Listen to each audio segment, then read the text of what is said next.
be interesting to watch with Amanda and Lindsay and Carl and Kyle, but it's not going to be West. Now, do I think West and Amanda are going to last with Amanda in the house? No, this is going to be over very soon. And the good news for you, Amanda, who's so desperate to be with West, he'll probably stay with you now because he's not on TV and you are. Now, do I think West is going to have the redemption that Tom Sandoval had?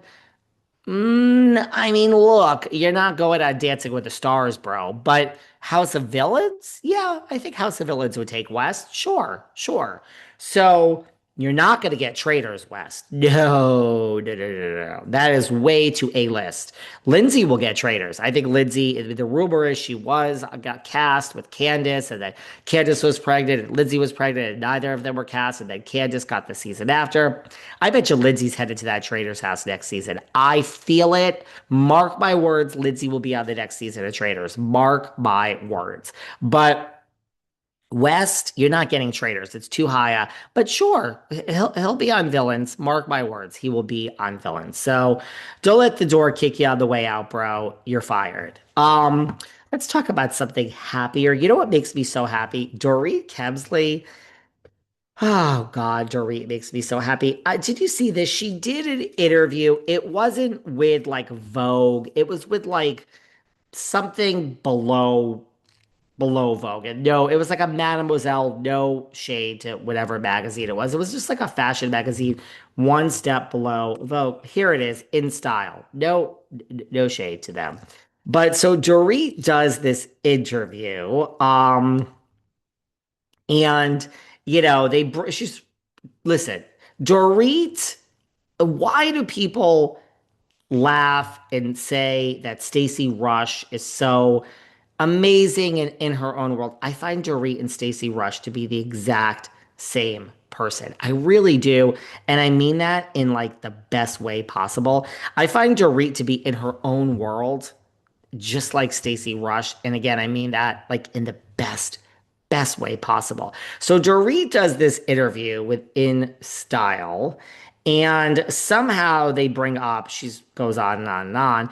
And they say, this season you talk so much about girl code, which she did with Kyle and Erica. And they're like, what does girl code mean to you?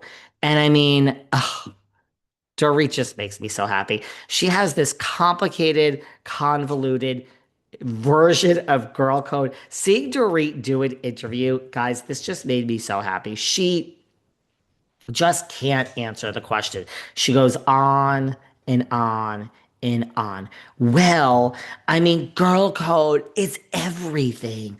It is just challenges, and it is support, and it is warm and fuzzy, and it is conversation, and it is laughing. I mean, this story says nothing with saying everything.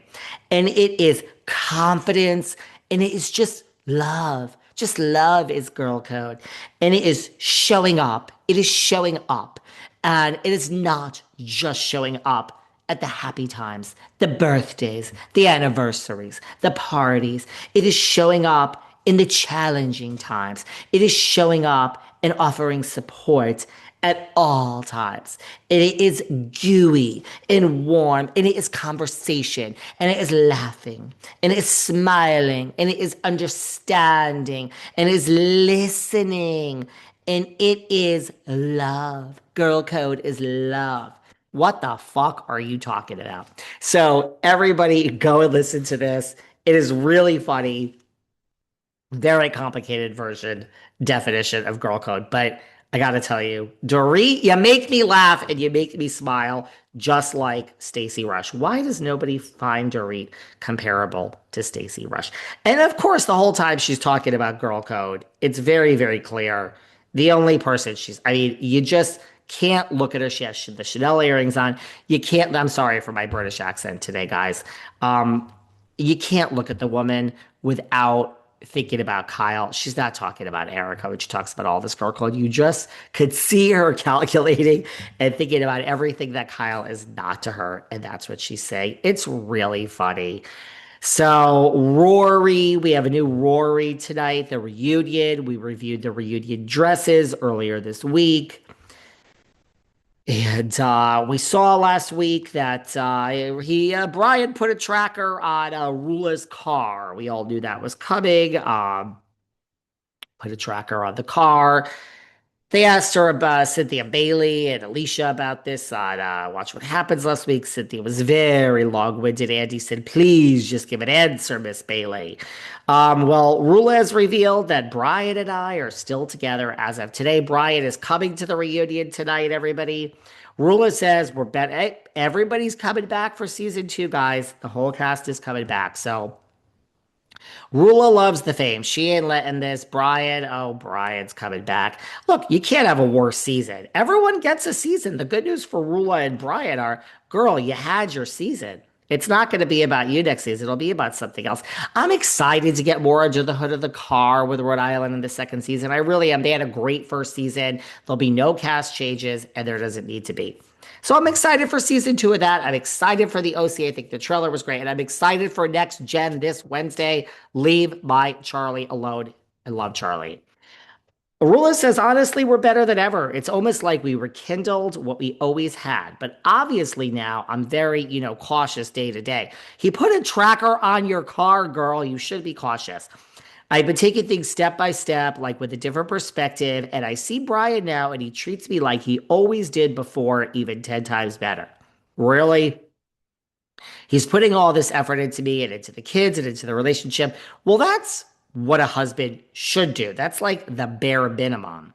We're going to church, repenting his sins. Okay. Going to therapy. He's doing a lot. Okay. After Rosie said she could never forgive Brian if she were in Rulla's shoes, we saw that Rulla admitted that moving forward after the affair was so hard. I don't blame you. If I'm in a committed relationship with you, and you cheat on me, it is going to be over. But nobody wants to date me, so don't fucking worry about that. Let's worry about reality. But if anyone did and they cheated on me, it would be over. No one ever hates you or gets mad at you when you're agreeing with everything. When you're saying yes to everything and you're making someone's life easy and you're not standing in your own truth and you're not setting your own boundaries, people love you. When you set your own healthy boundaries and you say, no, actually, I love myself. I will not be treated that way, whether it be it with a friend or a romantic partner. It's amazing how people don't like you. And the more you stand in your truth and your respect for yourself, like, I will not be treated like that, the more people hate you. And the more people that hate you, the better it is. Trust me on this. Nobody hates the weak little agreeable wallflower in the corner. So the more people that dislike you because you're protecting yourself and you're saying, it's not even protecting yourself. I won't be treated like that. That's not how you can go treat the next asshole next to you like that. That's not my business, but you will not treat me like that. The more you say that to people, the more they fucking hate you. And the more people that hate you, the better you are because you